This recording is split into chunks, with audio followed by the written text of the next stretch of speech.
According to a tweet by Elon Musk, he gave Apple the opportunity to buy Tesla for $60 billion. Tesla is now worth $730 billion. Now obviously, we would have all done things differently with hindsight. I wouldn't have sold my Bitcoin when the price was here, and should have instead waited when the price of one Bitcoin equals one Tesla. So I'm not going to get my YouTuber Tesla anytime soon. But Apple had 3 good reasons why they decided not to buy Tesla, and they're still building their Apple car. So why didn't Apple buy Tesla? What did they buy instead? And how are they planning on making their Apple car? I'm Chris, and this is Simple Strategy. Tesla and Apple are very similar companies. Both have very strong brands, a loyal fan base of customers, and visionary leaders who develop products that generate extreme levels of hype.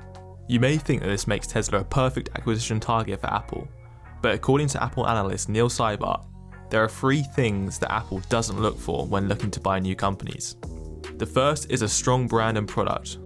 Apple already has one of the strongest brands in the world, and buying strong brand names is expensive, so it doesn't really make sense for Apple to buy what it already has. The second is Apple doesn't acquire revenue. It prefers to do this in-house, such as by launching a stand that costs $1,000, or by maximizing revenue from its Apple One subscription, which I made a video about here. And thirdly, Apple doesn't use M&A to acquire users. It already has a loyal fan base of followers who will buy the next Apple product, even if it's a $700 set of wheels, or a $300 book with photos of other products that Apple wants you to spend your money on. Even so, Apple probably wouldn't gain any users if it did decide to buy Tesla. They already have 1.4 billion users in the premium smartphone and computer market, and these are likely to be the very same people that would also spend $70,000 on a premium electric car.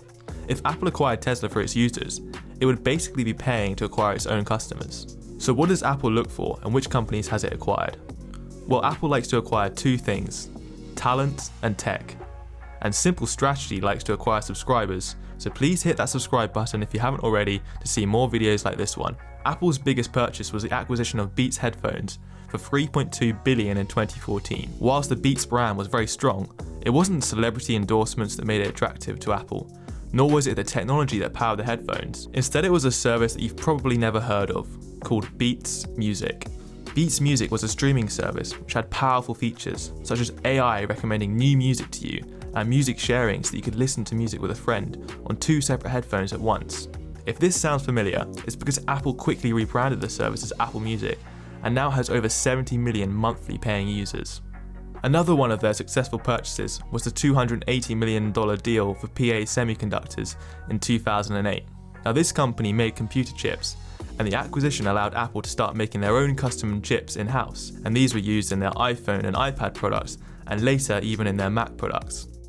Apple now owns the design and the entire technology within their devices, and this brings a number of advantages, such as reducing manufacturing costs and not having to rely on external companies like Intel to control the rate of innovation and decide when new products are being released. So if Apple didn't acquire Tesla, how are they building their car?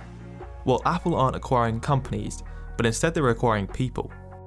In 2018, they poached 46 of Tesla's engineers, including their Senior Vice President of Engineering, Doug Field. Now to be fair, Doug did originally work for Apple, but then he was poached by Tesla in 2013, where he became the 2nd most senior engineer at Tesla.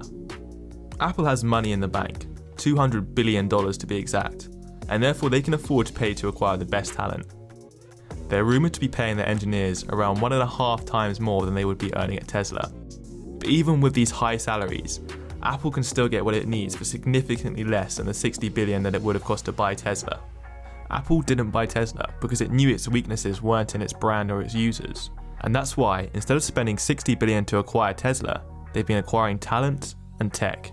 If you want to see a video where I look at the Apple car in more detail and look at some of the tech companies they've been acquiring in order to build it, then please leave a comment down below and make sure you're subscribed so you don't miss future videos.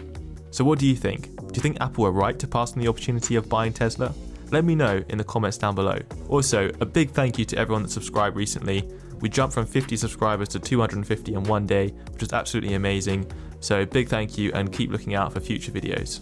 I'm Chris, and this is Simple Strategy.